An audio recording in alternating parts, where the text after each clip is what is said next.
Shalom, shalom, Israel. First and foremost, I want to give all honor, glory, and praise unto YAHAWAH BaHashem, YAHAWASHI BaHashem, Raquah Quadash. Double honors to the elders and apostles of Great Millstone. Shalom to my YAHAWAH who are diligently waiting to be delivered from this final captivity, as well as the speckled bird that may look like the other nations, but are actually Yasharallah. This is what the Kabbalah Cup coming at you with another lesson. Today's lesson is going to be on this comment made by this Christian pastor, I believe, which basically he said, even if you commit adultery 100 times, you are still completely righteous as a Christian. And I'm not gonna lie, I feel like this is a perfect representation for the belief of Christianity. So basically what Christianity promotes to people is that you don't need to worry about accountability for anything. You can be the most evil, the most wicked, the worst type of person ever. It does not matter, because at the end of the day, God's just gonna love you. He's gonna reward you for just existing. You're not even doing anything. There is no, not just that there's no expectations, but there is no prerequisite, if you will, in terms of being a Christian or following after Christianity. And this is even further proven with that one video I did of that one lady, that one Edomite lady that had went around calling different Christian churches and saying, hey, I have a baby, I need some baby formula, can you help me? Can you either get me some baby formula, give me some money, help me out, or something like that, or whatever. And basically she said that all that was going on was they didn't help. They didn't want to help. They just said, oh, okay, well, we can't help you, we can't do this, we can't do that, or whatever, and stuff like that, or you're not close, or not even making excuses. They just apparently flat out did not want to help at all. So it goes to show that just how their faith is just, it's flimsy. It's not a matter of anything based on grounded beliefs. They think that all they have to do is, I believe in God, so that's it. That's all that God needs me to do and say. Just say that you believe and God will deliver you. All right, let's actually get this. James chapter 2 verse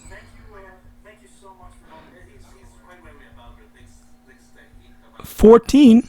What doeth it this is actually, I'm not gonna lie, this is actually one of my, I'm about to show you, but this is one of my favorite verses in the Bible because of how baffling it is to make this comparison. James 2 verse 14. What doeth it profit, my brethren, though a man say he hath faith and hath not works? Can faith save him?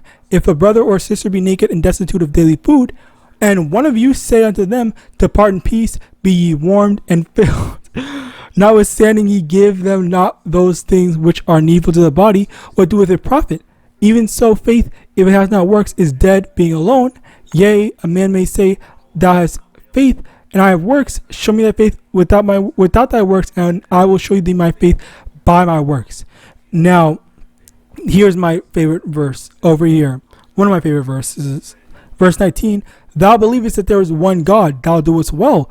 The devils also believe and tremble. So basically the scriptures is making this comparison, saying that if you're saying that all you have to do is believe and you're a good person, you're completely justified, you don't have to do anything, you don't have to do any works, quote unquote works, to further solidify that, then you are wicked. The reason why is because the devils, while they do evil, while they do wickedly, they also have a belief. They know that YAHAWAH exists, all that stuff. They believe in the Heavenly Father and all that stuff, but they're intentionally doing evil. So what this is basically saying is that for people to say that the fuck was that? For people to say that they believe while at the same time they're also saying that they don't have to do anything, they don't have to worry about any type of moral obligation or whatever. For them to say that that is going off, that is wicked. That is wicked. All right, that's wicked to be doing, to be thinking, to be saying all that stuff. All right. So as a result of that, this is where we come into this, where you have this guy who's basically telling you that you can go and do all the evil stuff that you want. And imagine that. Hold on, because that's another thing. I wasn't even thinking about this until now. Bear with me one more. It's like it was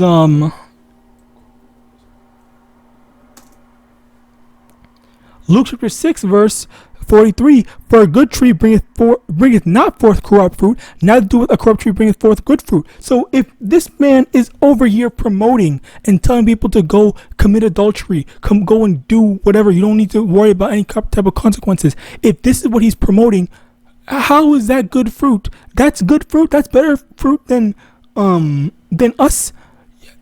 Our people we us Israelites are telling our people to repent, to YAHAWAH, to do right, be good, righteous followers of YAHAWAH, and we're the corrupt tree, we're the wicked ones for telling our people to do better, be better for YAHAWAH, while you have this Christian pastor that's telling, oh, love everyone, you can do whatever you want, and God's still gonna justify you. He's gonna love you. He's gonna all that crap. Like, how, Sway? It makes no sense. This is a literal corrupt tree, and but of course, you're gonna have these people that justify wickedness, okay? Because they don't care about actual morality. All they care about is, oh, this person, he has followers, he has this, he has that. It doesn't matter to them. All right, so he can keep on doing the exact same evil thing over and over again.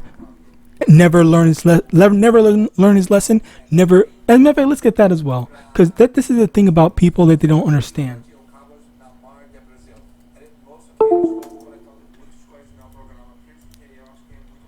Second Ezra chapter 16 verse 19. Behold, famine and plagues, tribulation and anguish are sent as scourges for amendment. So the Lord sends judgment to amend things, as in like for correction. It's not just a matter of, oh, the Lord just doing stuff to do bad. No, it's a matter of this person went off, then the Lord. As a matter of fact, I did a lesson on that yesterday. Where is it? Fuck. I'm gonna get the video. I'm actually gonna get it. Fuck.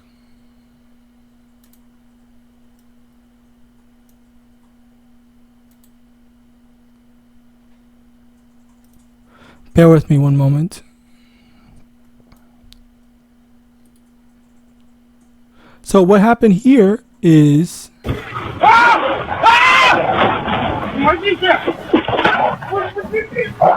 yeah, so basically, two dogs coordinated a jump on this guy, and I don't know what happened to him after that, but yeah, these dogs were fucking him up. It looked like they knew who their target was. They wanted him specifically, apparently. I don't know. That's what it looked like to me. And this next one is a woman got mauled by a bear. She's dead. She's actually dead.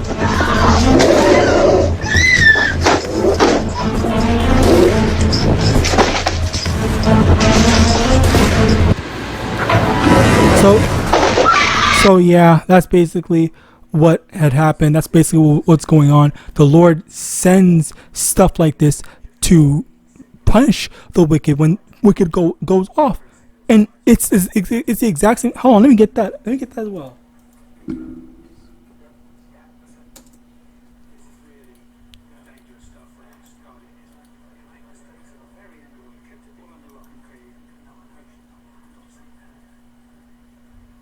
Job 5 verse 17.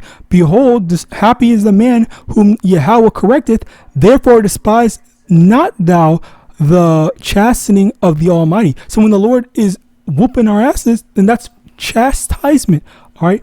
Proverbs 3 verse 11, my son, despise not the chastening of the Lord, neither be weary of his correction. Verse 12, for whom the Lord loveth, he correcteth, even as the father and the son in whom he delighteth. So basically, the comparison is that Yahawadah sees us as his children, so he's going to whoop our butts when we go off, when we're wicked.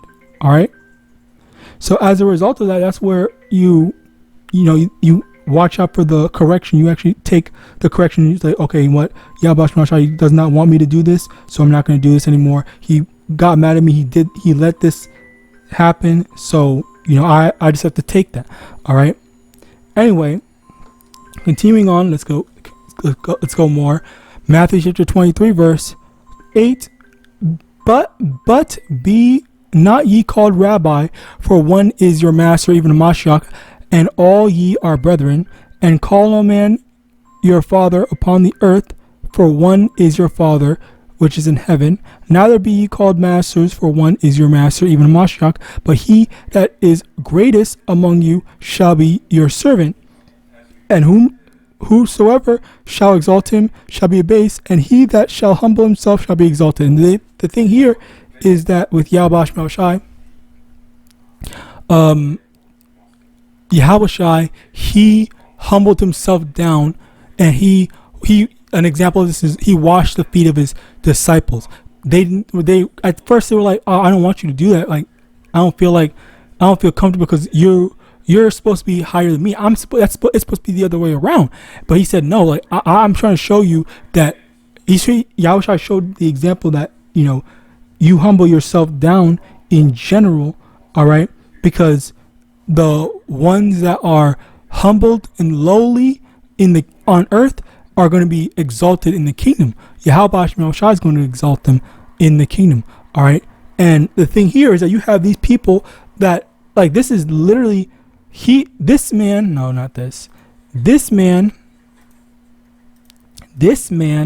is just basically setting a new standard that goes against what Yahawadah established. It's like all the things that you're supposed to be doing and you're supposed to be following and stuff like that.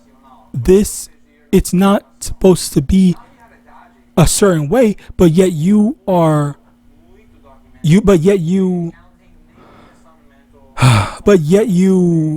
have this guy who's telling you, oh, you go ahead and go commit adultery 100 times. It doesn't matter. God's still going to love you and whatnot. All right. This is not something that is, or he is setting the standard that this is not something that is, what's a word? Discouraged in the eyes of Yahawadah when it is. All right. Let's actually get that. Matthew chapter 19 verse 9. And I say unto you, whosoever shall put away his wife, except it be for fornication, and shall marry another, committeth adultery. And whoso marrieth her which is put away doeth commit adultery. Basically, you are not allowed to put away your wife except it be for adultery. Now, there are some exceptions, but I'm not going to go into that because that's not what this is about. All right. But I just wanted to kind of show you in the sense that when a woman commits adultery, then that is basically grounds for, okay, you know what? Just simply the first time is enough, and then you be like, okay, you know what? That's it. You're out of here. We're done. It's over. All right. Like, that's not something that you as a man should even need to accept or tolerate. All right. Like, a woman shouldn't be going around sleeping with another man and stuff like that. But yet, that's the thing that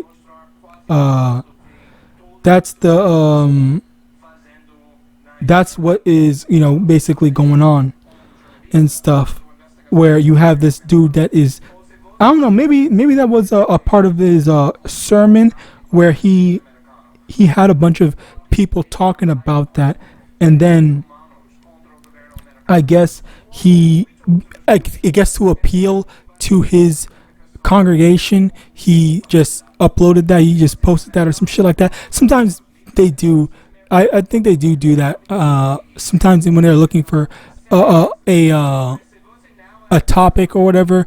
They do kind of do that, and then of course, they'll make any type of excuses for stuff like that. When in reality, if a woman commits adultery, that's just great. That's it. You don't have to stay with her. All right, and even with men, for men, if the man is sleeping with another man's wife and stuff like that, like he is definitely going off. I think it was let me see if I can get it. It was and she cried not if a man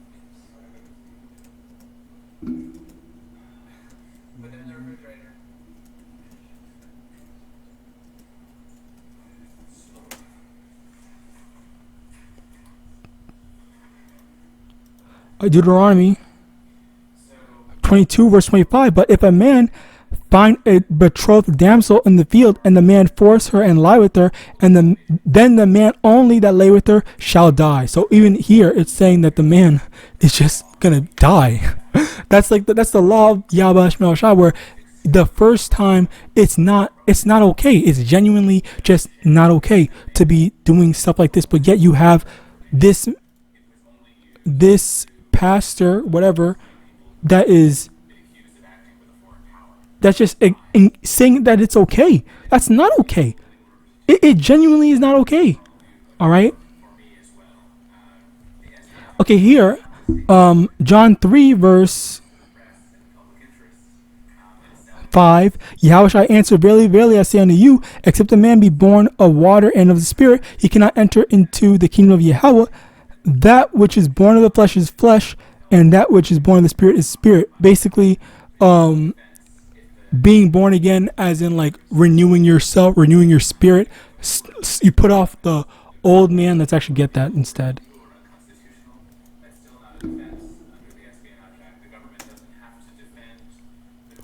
Colossians 3 verse 9, lie not one to another, seeing that ye have put off the old man with his deeds. Okay, that's basically the thing here where you abandon the deeds of all those old wicked things like adultery or something like that. You end all that stuff, and then you do the righteous things in the eyes of Yahawadah instead, as in the new body, in that new spirit. All right, not body but spirit. James chapter 1 verse 23. For if any be a hearer of the word and not a doer, he is like unto a man building his natural face in a glass. Okay, basically, if you are only hearing the word, if you're not actually participating in doing the things that you know are righteous, then you're a hypocrite. All right, you're basically a hypocrite. But this man is trying to change what the Lord wants so that he can be justified. And that's why you're not supposed to be having people as your masters, because these masters are changing stuff to fit their lusts. All right. Over here, oh, beautiful. Over here, John chapter 8 verse 11, she said, no man, Lord. And Yahushua said unto her, neither do I condemn thee. Go and sin no more. Meaning no more doing the exact same thing. If you messed up one time, okay, well, don't do it again. Be better. Don't you make a mistake, you make sure you don't do the same mistake again. All right, so with that, I pray this lesson was edifying. I want to give all honor, glory, and praise unto Yahawah, Shem, Yahawashi, Shem, Rakwakwadosh, double honor to the elders and apostles, the great millstone of God, Shalom.